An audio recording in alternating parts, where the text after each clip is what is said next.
E aí, moçada, tudo bem? Seja bem-vindo a mais uma aula de geografia com o professor João Paulo Capelari. Cá estou eu. Seja bem-vindo. Já ativa o sininho de notificações, dá um like e também se inscreve no canal.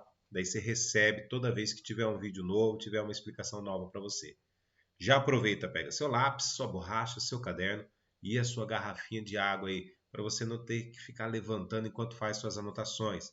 E conforme eu vou fazendo a explicação, vou te mostrando algumas coisas aqui, você já vai anotando, pausa o vídeo, volta um pouquinho se for necessário, tá bom? E já compartilha esse link aqui com seus colegas. Vamos lá, bora lá então. O que nós queremos, o que nós vamos analisar? Hoje vamos falar sobre a população do Brasil, a heterogeneidade. Isso aí, heterogeneidade. Anota aí, de quem? Da população brasileira. E para analisar isso daí, a gente tem que recordar algumas coisas, tá?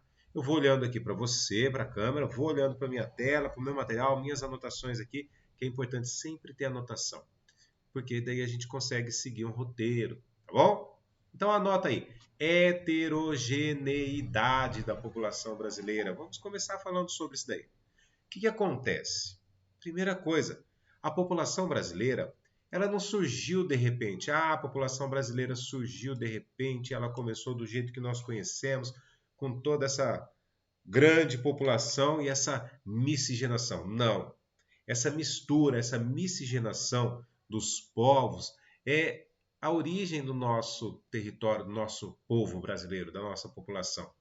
Principalmente com os indígenas, os africanos e os europeus. Principalmente indígenas, africanos e europeus. Anota isso daí, tá? Então a miscigenação brasileira, ela teve diversas origens. Diversas origens não, corrigindo.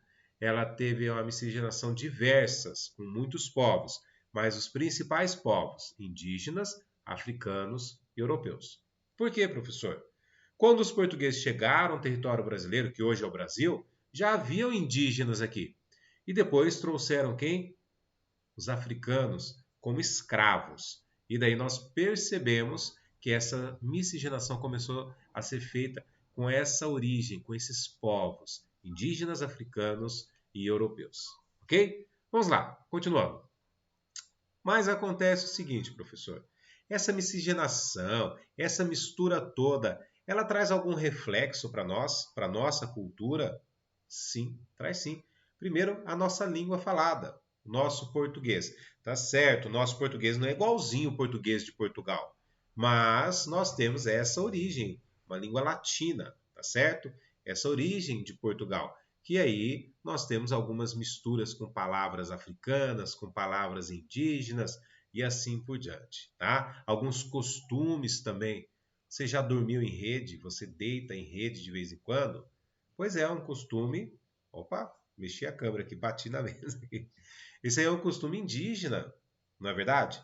A mandioca, a feijoada, são da culinária de outros povos, não vieram dos portugueses, indígenas e africanos.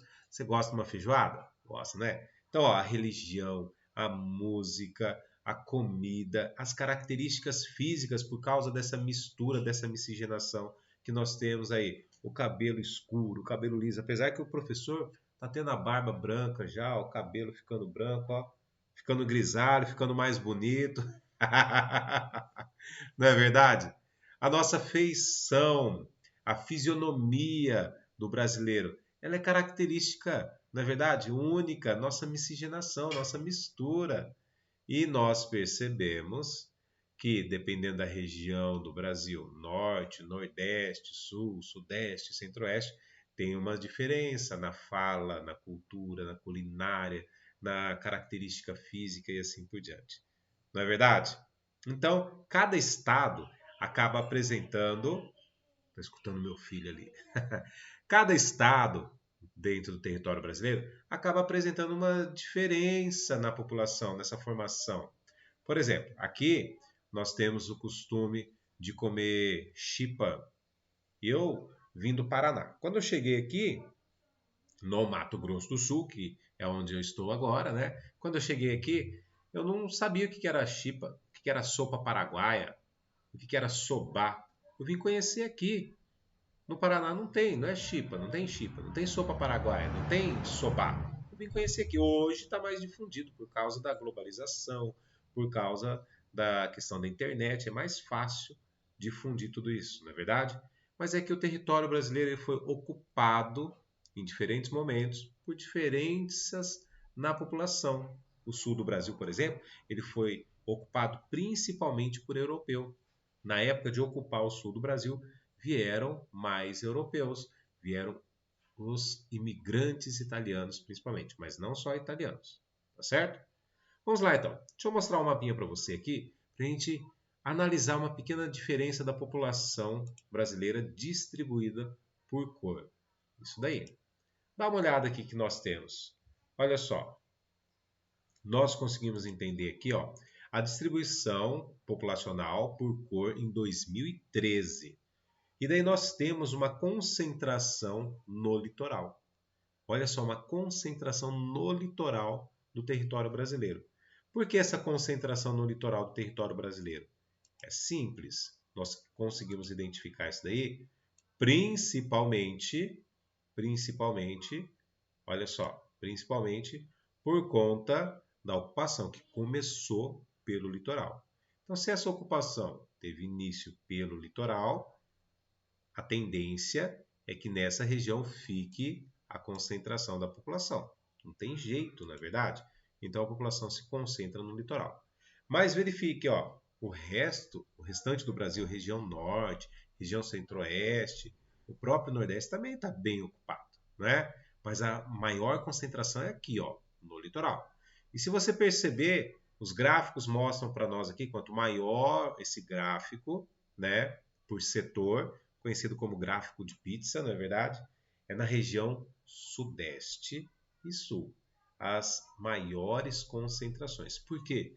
Porque é onde está a questão da indústria, a questão do desenvolvimento industrial. Então, concentração industrial, concentração econômica, concentração de população, mais mão de obra, está concentrada ali.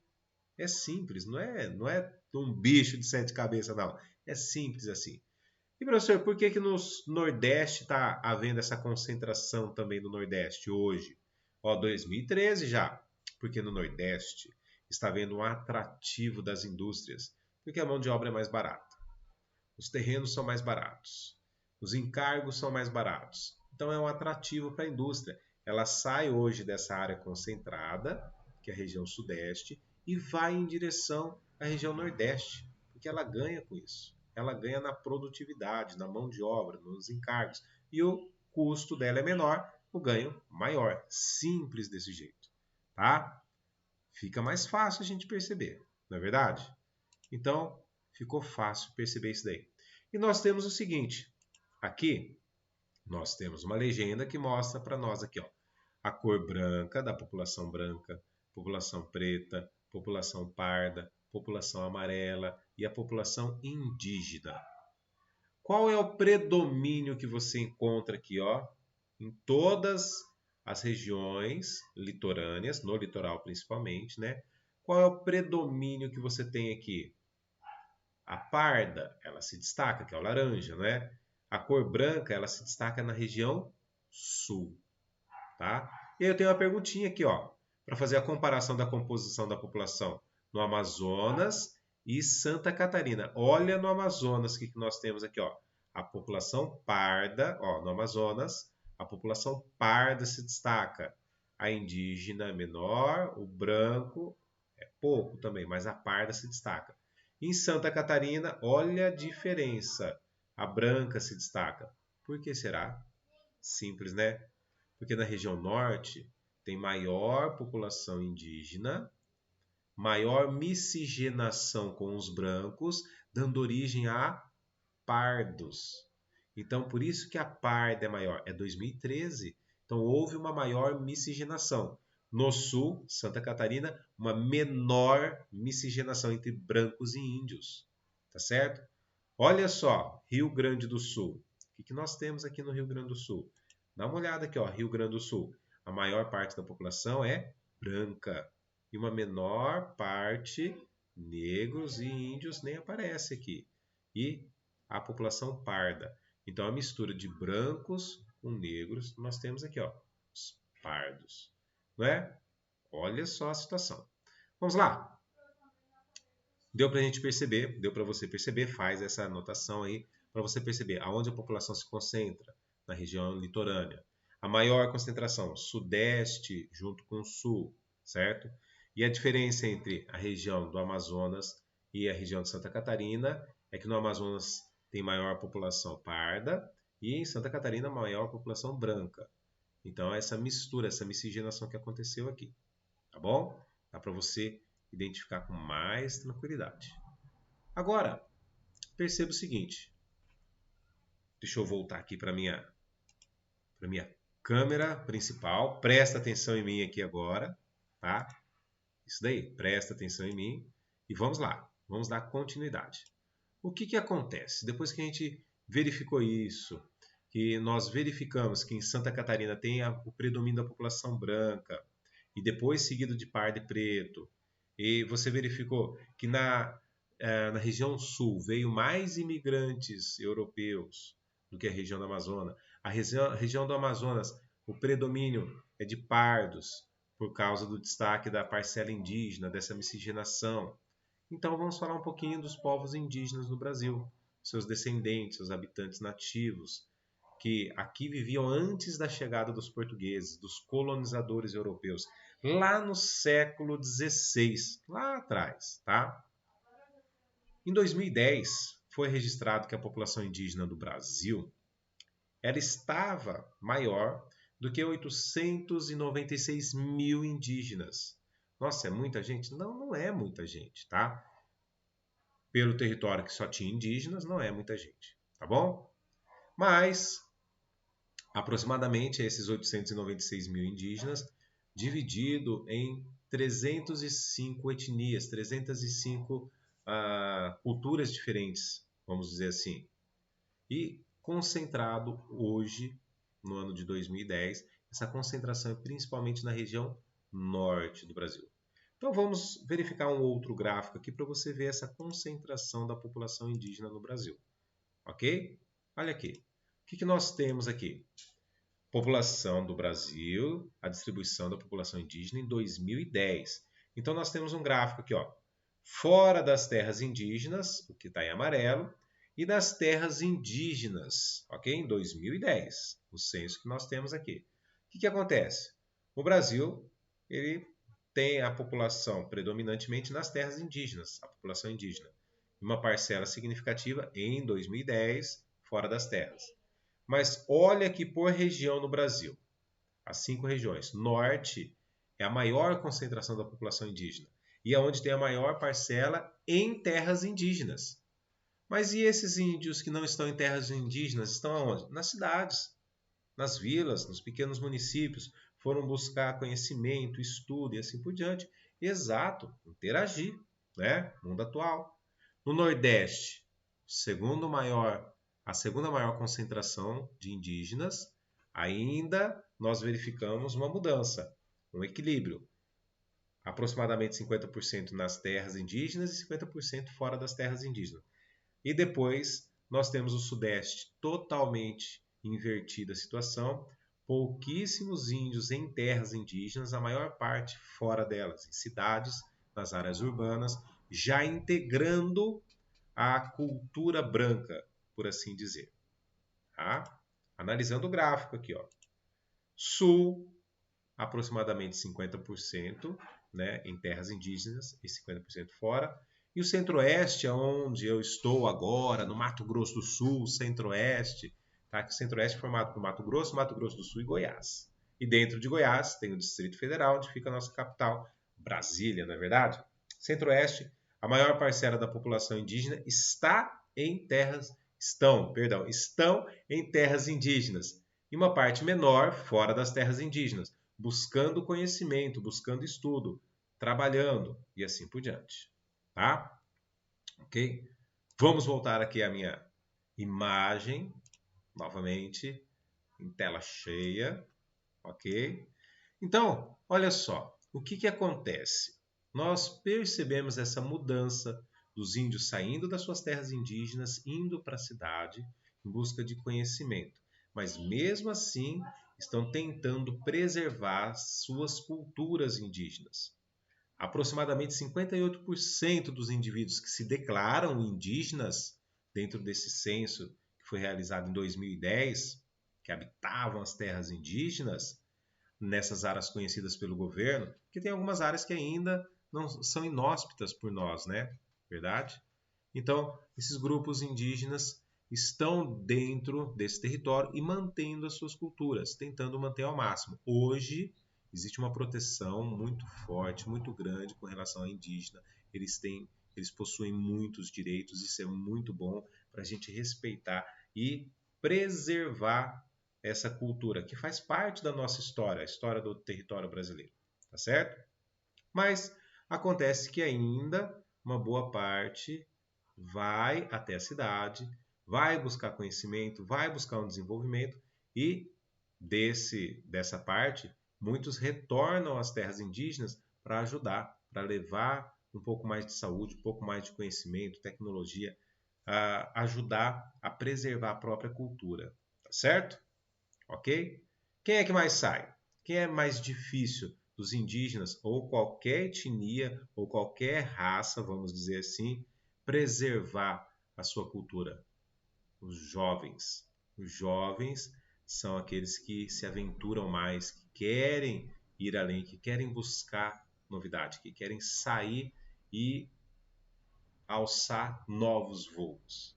Ok? Mas lembra que eu falei? Indígenas, africanos e portugueses. Então, vamos lá.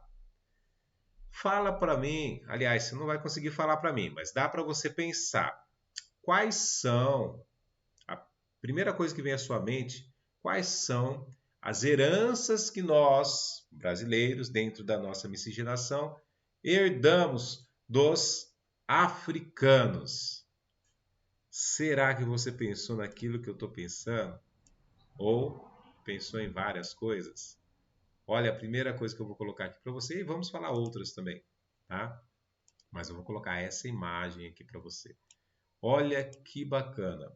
Então nós temos aqui, ó, a cultura dos escravos que vieram para cá, dos africanos que vieram para cá, infelizmente escravizados, deixou uma cultura linda para nós, uma herança maravilhosa, tá?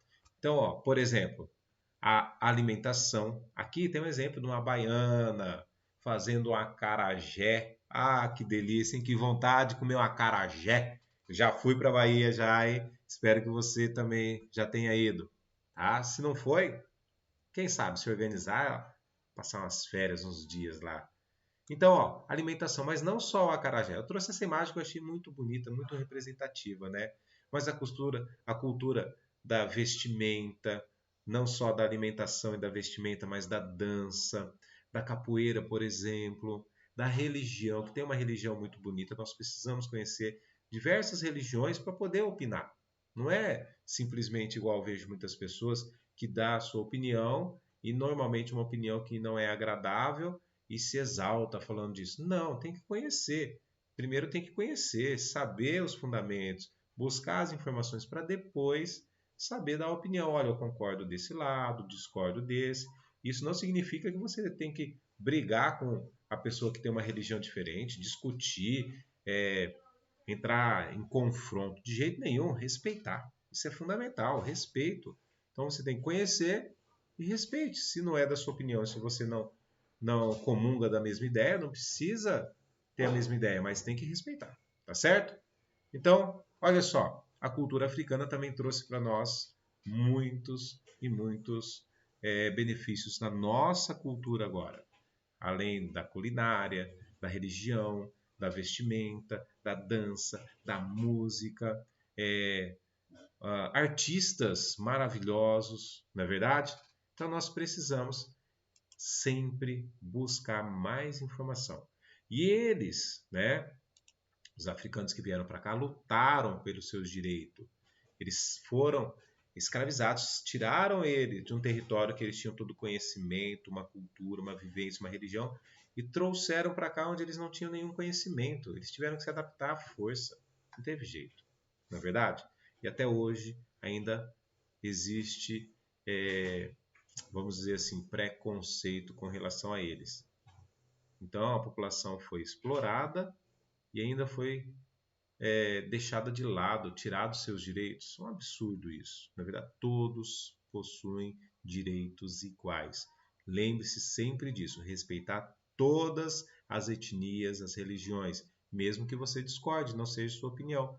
O respeito cabe em qualquer lugar. Tá bom? Ok? E além disso, deixa eu voltar aqui para minha câmera principal. Vamos lá. Ok, ok. Então, olha só. E além disso, os imigrantes que vieram para o território brasileiro, como eu falei, na região sul, grande parte da população brasileira ela é formada por descendentes de imigrantes que vieram para cá. Vieram da Europa, por exemplo, em busca de trabalho, de melhores condições de vida. Vieram porque estavam fugindo de uma condição que estava no território europeu, por exemplo, tá? Então vieram principalmente agora na região sul, como eu falei para vocês, em busca de melhorias, porque as condições lá no seu país não estavam bom, não estava bem, e vieram para cá e fixaram moradia. O sul do nosso país é um grande exemplo de italianos, alemães, ucranianos, vieram japoneses também no sul e no sudeste, e dando origem à nossa miscigenação, ao que nós estamos hoje dentro desse território lindo, tá? E para tirar uma dúvida bem rapidinha, a diferença entre imigrante e emigrante. Imigrante, que começa com a letra I, significa aquela pessoa que chega de um local e se fixa aqui, ou em qualquer outro local. Mas é aquela pessoa que chega num local que não é o seu local de origem para se estabelecer, para fixar moradia, para ficar por ali. E a origem dele é outro país. Então ele é imigrante.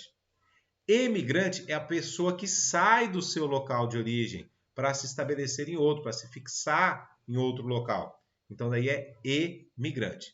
Então, é quem sai do seu local de origem para fixar-se em outro local, para morar em outro local. Imigrante é quem chega no local para fixar moradia, que não é o seu local de origem. Tá certo? Então, anota isso daí. Anota do certinho. E para você que é aluno do professor aqui, professor João Paulo Capelari, faça as suas anotações no caderno e envia para o professor. Tá certo? Um grande abraço, um grande beijo, até a próxima aula. Nossa, foi aqui 22 minutinhos, 23 minutinhos. Uma boa aula para você, boas anotações. E ó, se inscreve no canal, ativa o sininho de notificações e dá aquele like aí. Tchau, tchau, até a próxima aula.